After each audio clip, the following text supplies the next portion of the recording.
Inter Miami কিংবা major league সকার বছর দুয়েক আগেও যে টুর্নামেন্ট কিংবা দলের বিশ্ব পরিচিতি ছিল না বললেই চলে।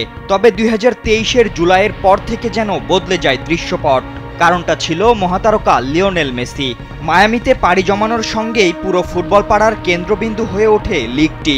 মেসির পথ ধরে একে একে আসতে থাকেন লুইস সুয়ারেজ, জর্ডি আলবা ও সার্জিও বুস্কেটস। এমনকি বাড়তে থাকে ব্র্যান্ড ভ্যালুও। তাই তো পুরো মেজর লিগ সকারের ব্র্যান্ড অ্যাম্বাসাডর বনে যাওয়া মেসিকে ধরে রাখতে বেশ কাঠখড় পোড়াচ্ছিল মায়ামি। অবশেষে তা সফলও হয়েছে। ডেভিড বেকহ্যামের দলের সঙ্গে আরও 3 বছরের জন্য চুক্তি সেরেছেন আর্জেন্টাইন সুপারস্টার।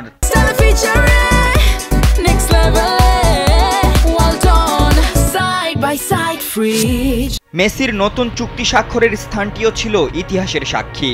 মায়ামির নির্মাণাধীন স্টেডিয়াম ফ্রিডম পার্কে বসেই মেসি করেছেন চুক্তিপত্রে সই। আগামী বছর নতুন ও বৃহৎ এই স্টেডিয়ামের সঙ্গে যাত্রা শুরু করবে ফ্লোরিডার ক্লাবটি।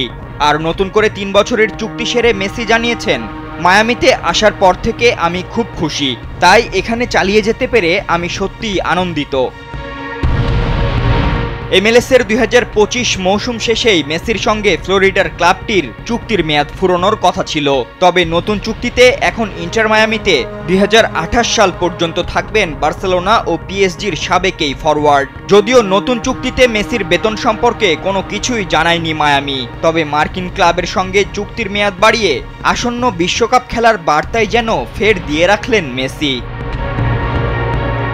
ফাতেন ইশরাক, কালবেলা।